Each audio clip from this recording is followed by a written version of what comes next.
Hello everyone, welcome to concept. मेरा नाम धर्मेंद्र राजभर है। आज हम बात करेंगे निफ्टी के बारे में और ये बात करेंगे कि किस तरीके से निफ्टी ने परफॉर्मेंस दिया है और आगे उसकी और भी क्या संभावना है उसके मूवमेंट की। आज हम पूरा उसके बारे में डिस्कस करेंगे।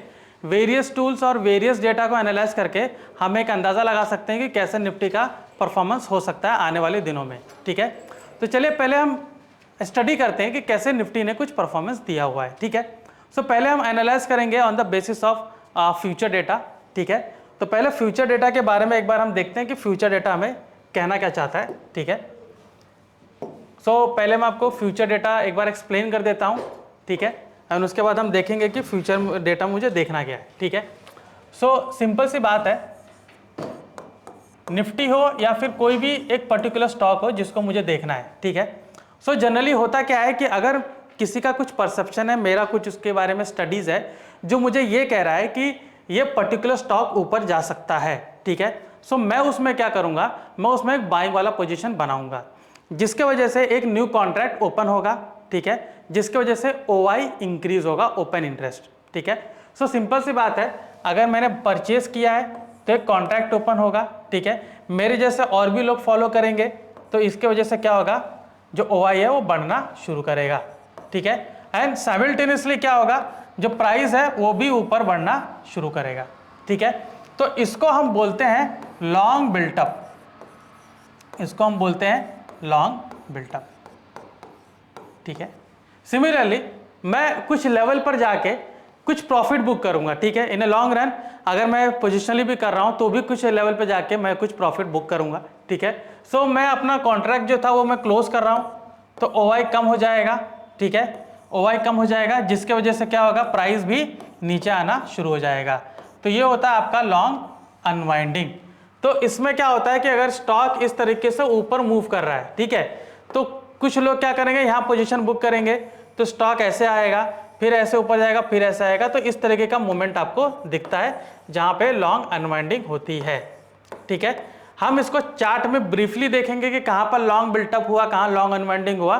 ठीक है, और उसके मुताबिक कहाँ पर हमारा ट्रेड बन रहा है। ठीक है, तो इस तरीके से मेरा यहाँ पर एक बुलिश सेंटिमेंट्स जनरेट होता है। ठीक है, अगर यही मैं बेरिश सेंटिमेंट्स की अगर मैं बात करूँ कि किसी पर्टिकुलर स्टॉक में बेरिशनेस कैसे आती है, ठीक है, तो सिंपल सी बात है कि मेरा व्यू ये है कि निफ्टी आने वाले दिनों में कुछ करेक्शन कर सकता है, नीचे जा सकता है। ठीक है, तो मैं क्या करूँगा, उसका पोजीशन शॉर्ट करूँगा। ठीक है, तो मैं बोरो करके मैं एक फ्यूचर को शॉर्ट कर रहा हूँ जिसकी वजह से न्यू कॉन्ट्रैक्ट ओपन होगा तो OI अगेन बढ़ेगा, बट यहां पर सप्लाई ज्यादा है, प्राइस नीचे गिरेगा। ठीक है, तो ये आपको बताएगा शॉर्ट बिल्टअप। ठीक है, सिमिलरली मैं कुछ लेवल पर जाके अपनी पोजीशन वाइंड अप करूंगा तो इससे क्या होगा, आपका OI फिर से गिर जाएगा, कॉन्ट्रैक्ट क्लोज हो जाएगा, लेकिन प्राइस थोड़ा सा बाउंस बैक करता है तो इसको बोला जाता है शॉर्ट कवरिंग। इसको बोला जाता है शॉर्ट कवरिंग। ठीक है, सो ये आपका पूरे के पूरे तरीके से बेरिश सेंटिमेंट्स है। मतलब स्टॉक अगर इस तरीके से मूव कर रहा है, थोड़ा शॉर्ट कवरिंग होता है, फिर मूव करता है, फिर शॉर्ट कवरिंग होता है, इस तरीके से अपना एक पर्टिकुलर मोमेंटम को वो कंटिन्यू करता है। ठीक है, तो ये हमारा बेरिशनेस दिखा रहा है। तो अभी हम देखेंगे कि किस तरीके से निफ्टी ने कुछ दिनों में कैसा परफॉर्मेंस दिया है। ठीक है, सो चलिए चलते हैं कॉन्सेप्ट एप्लीकेशन में।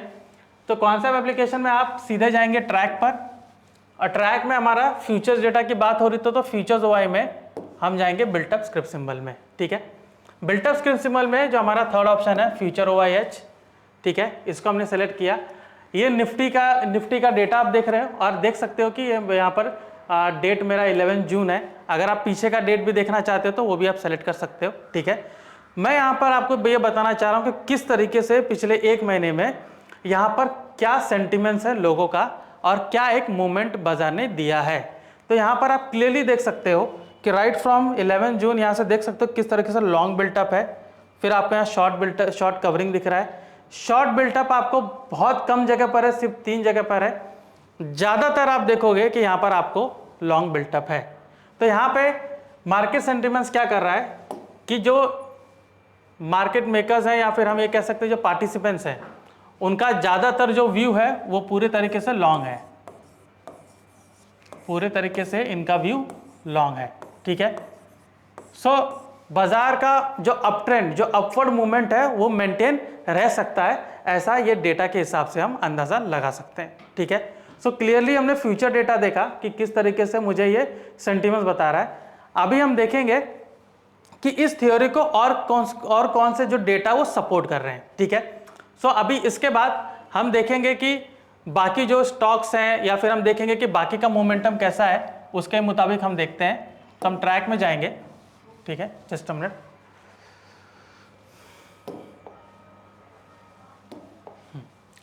सो हम ट्रैक में जाएंगे और ट्रैक में प्राइस एंड वॉल्यूम में हम एडवांस डिक्लाइन चार्ट को ओपन करते हैं, ठीक है। सो एडवांस डिक्लाइन चार्ट को आप देख रहे हैं और हम पिछला कुछ ही दिनों का हम डेटा देख रहे हैं, तो यहाँ पर मैं आपको डेटा दिखाना चाह रहा हूँ, ठीक है। ऑलराइट, सो यहाँ पे आप देख सकते हो किस तरीके से निफ्टी ने, आप देख सकते हो यहाँ पर किस तरीके से लो यहाँ पर बनाया, और यहाँ पर आप क्लियरली देख सकते हो कि ये जो बिल्टअप है, ठीक है, यहाँ पर आप देख सकते हो कि जो यहाँ पर जो भी मोमेंटम है यहाँ पर किस तरीके से एक लो बना के यहाँ से ऊपर की ओर ये जाने की इसने कोशिश किया, ठीक है। आप ये शॉर्ट का कैंडल देख सकते हो, ठीक है, जो भी बेरिशनेस का कैंडल है आप देख सकते हो किस तरीके से यहाँ पर कम होती गई, ठीक है, और यहाँ पर उसने एक मोमेंटम यहाँ पर पिकअप किया, और साइमल्टेनियस यहाँ पर आप देख सकते हो कि जो बुलिश सेंटिमेंट्स है वो कैसे यहाँ पर इंक्रीज हुए। राइट नाउ आप देख सकते हो सेम तरीके का सिनेरियो अभी भी वैसे ही बन रहा है। यहाँ पर आप देख सकते हो जो बेरिशनेस है वो कैसे कैसे यहाँ पर कम हो रही है, ठीक है, और वहाँ पे जो लॉन्ग बिल्टअप है ऊपर मुझे वहाँ पर क्लियरली दिख रहा है। तो ये भी मुझे एक डेटा यहाँ पर बैकअप ये कर रहा है कि बाजार का जो अप ट्रेंड मोमेंटम है वो कंटिन्यू कर सकता है, ठीक है, कुछ लेवल तक वो कंटिन्यू कर सकता है। अभी हम ये देखेंगे कि ये तो हमारा फ्यूचर डेटा के हिसाब से हमने देखा कि किस तरीके से मुझे एक डेटा मुझे बता रहा है कि बाजार का रुख क्या हो सकता है, बाजार का मूव क्या हो सकता है, ठीक है। अभी हम एक बार पीसीआर डेटा के हिसाब से चेक करते हैं। सो एनालाइज में हम जाएंगे और एनालाइज में हमने पीसीआर डेटा को ओपन किया, ठीक है। सो पीसीआर का एक कंसेप्ट होता है, आप यहाँ पर नॉर्मल जो पीसीआर हम बात कर रहे हैं तो पीसीआर का डायरेक्ट रिलेशन आप देखेंगे प्राइस से होता है कि अगर ओवाई पीसीआर और प्राइस दोनों अगर साथ में बढ़ रहा है तो वहाँ पर एक बुलिश सेंटिमेंट्स रहता है। तो ज़्यादातर आप देख सकते हो यहाँ पर स्टॉक के साथ साथ जो स्टॉक को सपोर्ट कर रहे हैं वो भी इसके साथ साथ में ऊपर मोमेंटम हो रहा है, ठीक है। वॉल्यूम पीसीआर का वो इन्वर्स रिलेशन होता है, जहाँ पर वॉल्यूम पीसीआर अगर बढ़ता है तो प्राइस वहाँ पर नीचे गिरता है, ठीक है। अभी पीसीआर को हम थोड़ा डिटेल में यहाँ देखते हैं, ठीक है। तो ओवाई पीसीआर हिस्टोरिकल मैंने सेलेक्ट किया है और यहाँ पर मॉडिफाइड को हमने ऑफ किया है, ठीक है। सो जो डेटा हम रिसेंटली हम देखेंगे, ठीक है, यहाँ पर आप देख सकते हो कि किस तरीके से यस। सो यहाँ पर आप देखिए फ्रॉम 11 जून वहाँ पर, हाँ 11 जून से किस तरीके से यहाँ पर आप देख सकते हो कि फ्यूचर का जो मूवमेंट है वो किस तरीके से अप ट्रेंड है। और जो पीसीआर है, हम पीसीआर देखते हैं कि पीसीआर हमेशा एक पर्टिकुलर डायरेक्शन में नहीं रहता है, ठीक है, वो हमेशा वो आपको हाई लो वहाँ पर बना के वहाँ पर मोमेंटम वो देता है, ठीक है। सो पीसीआर को अगर मैं यहाँ पर देख रहा हूँ कि लास्ट टाइम जो पीसीआर आप देख सकते हो कि एक लो बना के वहाँ से बाजार ने दोबारा ऊपर मोमेंटम बनाया। राइट नाउ आप देख सकते हैं कि पीसीआर फिर से उसी लेवल पर है, ठीक है। प्राइस आप देख सकते हो कि ऑलरेडी वो अप ट्रेंड में है, ओके। तो यहाँ पर पीसीआर डेटा जो है वो भी मुझे यहाँ पर ये सपोर्ट कर रहा है कि जो प्राइस है, ये जो निफ्टी है, ये ऊपर की ओर रह सकता है, ठीक है। सो यहाँ पर आप क्लियरली देख सकते हो कि जो ओवाई पीसीआर है राइट नाउ यहाँ पर आप देख सकते हो कि इस लेवल पर है। सो ओवाई पीसीआर आप देख सकते हो और उसी जो पुराना लो है देख सकते हो कि यहाँ पर उसने बनाया है एंड सेम लेवल पर आया और यहाँ से निफ्टी वहाँ से बाउंस बैक करके ऊपर गया था। तो चांसेस वो भी बनते हैं, सिमिलर सिनेरियो यहाँ पर बन रहा है। तो सिमिलर सिनेरियो के हिसाब से मैं देख सकता हूँ कि निफ्टी एक न्यू लेवल बना सकता है, ठीक है। सो ये हमारा पीसीआर के हिसाब से हो गया है। अभी हम देखते हैं कि चार्ट पे मुझे वो कैसा दिखता है, ठीक है। तो चार्ट पे अगर मैं देखूं, हम एनालाइज में जाएंगे, चार्ट ऑर्डर एंड ट्रेड यहाँ पर मैं देख रहा हूं। ओके, सो ये मेरा डेली चार्ट है, ओके। सो यहाँ पर आप देख सकते हो कि किस तरीके से यहाँ पर हमने कुछ लेवल मार्किंग की गई थी, ठीक है, अकॉर्डिंग टू ओपन इंटरेस्ट, ठीक है। ओवाई डेटा के हिसाब से हमने यहाँ पर कुछ लेवल मार्किंग की थी कि कहाँ पर बाजार रजिस्ट कर सकता है, और आप देख सकते हो कि उसका किस तरीके से स्टडी मोमेंटम है। ठीक है, उसने यहाँ से ऊपर आप देख सकते हो हाई बना के और उस रेजिस्टेंस को ब्रेक करके कैसे ऊपर गया, और ये भी देख सकते हो कि बॉटम हाई कैसे कैसे उन्होंने बनाना शुरू किया। ठीक है, तो उन्होंने एक पैटर्न यहाँ पर पूरा फॉलो किया है। ठीक है, एक पूरे तरीके से पैटर्न फॉलो किया और देख सकते हैं कैसा यहाँ पर गया हुआ है। ठीक है, अभी नियरेस्ट आप देख सकते हो कि जो नियरेस्ट सपोर्ट लेवल आप देख सकते हो 24,200 पहला रेजिस्टेंस है, अभी तो ये नया आपको सपोर्ट लेवल बन गया है, तो अभी वहाँ पर इसने सस्टेन किया है। ठीक है, अभी हम ये देख सकते हैं कि यहाँ से डेटा क्या कह रहा है कि और यहाँ पर मुझे क्या एक सिनेरियो मिल सकता है कि ऊपर कितना ऊपर और भी जाने की संभावना है और यहाँ पर कैसा सस्टेन कर सकता है। ठीक है, सो एक बार हम ट्रैक में जाते हैं और ट्रैक में हम सेलेक्ट करते हैं ओपन इंटरेस्ट। ठीक है, सो निफ्टी का ओपन इंटरेस्ट यहाँ पर आप देख रहे हो। ठीक है, सो करंट प्राइस आप देख रहे हो यहाँ पर है 24,400। ठीक है, और यहाँ पे कॉल राइटर्स और पुट राइटर्स का आपको डेटा यहाँ पर मिल रहा है। अभी अगर आप कॉल राइटर्स और पुट राइटर्स का अगर आप डेटा को कंबाइन करेंगे तो यहाँ पर मुझे पुट राइटर्स यहाँ पर मुझे ज़्यादा दिख रहे हैं ओवाई। ठीक है, सो पुट राइटर्स कब ज़्यादा इंक्रीज होते हैं, जब बाजार का सेंटिमेंट्स अप ट्रेंड की ओर होता है। ठीक है, तो यहाँ पर आप क्लियरली देख सकते हो कि ये पूरी तरीके से यहाँ पर अप ट्रेंड है। ठीक है, यहाँ पर मुझे पुट राइटर्स आप देख सकते हो नियरेस्ट वाला, अगर मैं यहाँ पर सपोर्ट की बात करूँ, ठीक है, जो यहाँ पर आप देख सकते हो जो 24,200 जो मैंने यहाँ पर बनाया था। ओके, सो 24,200 या सो 24,200 यहाँ पर आप देख सकते हो कॉल राइटर्स अराउंड 16,71,000 है, जिसमें 9 लाख अभी एडिशन हुआ है, और वहीं पर अगर आप पुट राइटर्स देखोगे जहाँ पे 28,26,000 है। ठीक है, सो ऑलमोस्ट आप देखोगे नियर टू द डबल। ठीक है, सो पुट राइटर्स अपनी पोजीशन कब बनाते हैं, जब पुट राइटर्स का सेंटिमेंट्स ये होता है कि बाजार ऊपर की ओर जा सकता है, उनका सेंटिमेंट्स ऊपर की ओर है। ठीक है, तभी वो उसमें ज़्यादा इंटरेस्ट लेते हैं और नियर लेवल पे वो देखिए ज़्यादा बनाते हैं। अदरवाइज अगर एक वो ऑसिलेटिंग जो मूवमेंट होता है बाजार का, उसके हिसाब से बनाएंगे तो लोग ट्रायंगल पोजीशन लेते हैं, बहुत ऊपर और बहुत नीचे वो लोग सेल करके रखते हैं। ठीक है, लेकिन अगर आप ये डेटा अगर रीड कर रहे हैं तो आप देखिए नियर जो कॉल राइटर्स हैं ऊपर देखिए सबसे ज़्यादा कॉल राइटर्स आपको 25,000 लेवल दिख रहा है। उसके बाद आप देखो सेकेंड आपको दिखेगा ये 24,500 और यहाँ पर आपको 24,800 दिख रहा है। डिफरेंसेस आपको बहुत ज़्यादा दिख रहे हैं। ठीक है, बाकी जो कॉल राइटर्स आप देख सकते हो उनका वॉल्यूम बहुत कम है। ठीक है, और यहीं पर आप पुट राइटर्स को क्लियरली आप देख रहे हैं कि सबके पास कितने बड़े हैं। ठीक है, और हर एक में आप देखेंगे कि वैल्यू एडिशन कितना हुई है। यहाँ पर हर एक लेवल पर आप देखिए कि यहाँ पर पुट राइटर्स आपको बहुत ज़्यादा मिलेंगे। ठीक है, सो बाजार का सेंटिमेंट्स ये भी बनाए रखे हैं कि यहाँ से बाजार और भी अच्छा ऊपर जा सकता है। ठीक है, तो अगर मुझे ये देखना है कि अगर ऊपर जाता है तो मैं किस लेवल तक उसको देख सकता हूँ, ये मुझे ओपन इंटरेस्ट का डेटा मुझे बता रहा है। ठीक है, सो यहाँ पे अगर इमीडिएट में रेजिस्टेंस की मैं बात करूँ तो यहाँ पर मुझे 24,500 का बता रहा है। ठीक है, वो कुछ ज़्यादा डिफरेंसेस नहीं है, लेकिन अगर एडिशन के हिसाब से अगर आप देखोगे तो 24,800, जहाँ पे आप देख सकते हो कि पुट राइटर्स कुछ 37,000 है, कॉल राइटर्स कुछ 25 लाख है, जिसमें 17 लाख कुछ एडिशन हुआ है। तो अगर बाजार यहाँ से मूव करता है, ठीक है, पर्टिकुलर लेवल को यहाँ से अगर ब्रेक करता है तो यहाँ से 24,800 तक जाने की संभावना है।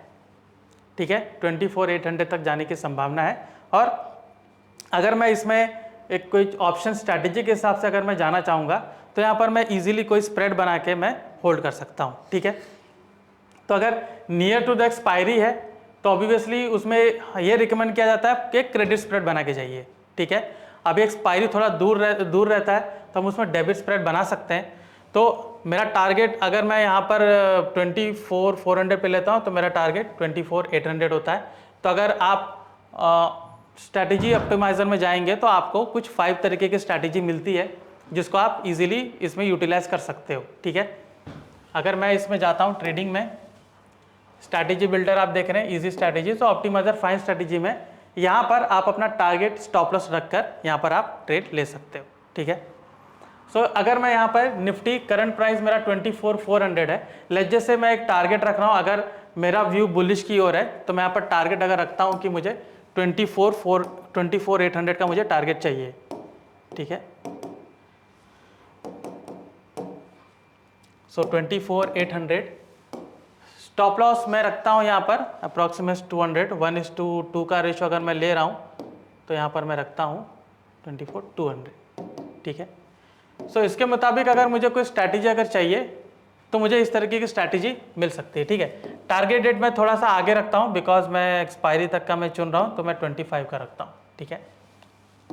सो उसके मुताबिक अगर मुझे स्ट्रैटेजी चाहिए तो यहाँ पर मुझे 5 तरीके की स्ट्रैटेजी मिलेगी, तो जिसका मुझे रिस्क रिवॉर्ड रेशियो मुझे अच्छा मिलेगा मैं वही स्ट्रैटेजी यहाँ पर पिकअप कर सकता हूँ, ठीक है। और आपको इसमें बताया जाएगा कि आप कौन सा इसमें स्ट्राइक चुन सकते हो, ठीक है। सो ले जैसे अगर आप रेशियो कॉस्ट स्प्रेड से अगर आप जा रहे हो तो यहाँ पर आपको बताया जाएगा कि कौन सा स्ट्राइक का आपको कॉल ऑप्शन खरीदना है और कौन सा कॉल ऑप्शन आपको सेल करना है, ठीक है। सो ये था हमारा निफ्टी का एनालिसिस, ठीक है, कि किस तरीके से लोगों का सेंटिमेंट्स है और इसका क्या व्यू हो सकता है आने वाले दिनों में। हमने यहाँ पर फ्यूचर का डेटा एनालाइज किया, हमने यहाँ पर पीसीआर का डेटा एनालाइज किया, साथ ही साथ में हमने एडवांस डिक्लाइन चार्ट देखा कि इस थ्योरी को और कितना बैकअप मिल रहा है, ठीक है। और उसी के मुताबिक हमने एक अंदाज़ा लगाया कि मार्केट का जो बुलिशनेस है वो अभी भी मेंटेन्ड है, ठीक है, वो अभी भी मेंटेन्ड है। तो हो सकता है कि इस पर्टिकुलर लेवल से अगर और ऊपर जाएगा तो मुझे नेक्स्ट लेवल जो है वो 24,800 यहाँ पर मुझे दिख रहा है कि अगर मोमेंटम उसका कंटिन्यू रहता है तो अकॉर्डिंग टू ओआई डेटा यहाँ पर अगर एक टारगेट हम लेना चाहेंगे तो मुझे एक टारगेट यहाँ पर मिल सकता है, ठीक है। So that is the theory जो भी अभी बुलिशनेस में चल रहा है, और ओआई डेटा के मुताबिक जहाँ पर सबसे ज़्यादा राइटर्स हैं तो उसके मुताबिक से एक अच्छा टारगेट वो बनता है अगर बुलिशनेस कंटिन्यू करता है तो, ठीक है। सो ये था हमारा निफ्टी एनालिसिस। और भी ऐसे जानकारी तत्व जानने के लिए कॉन्सेप्ट से जुड़े रहिए। मैं धर्मेंद्र राजभर, आपका धन्यवाद।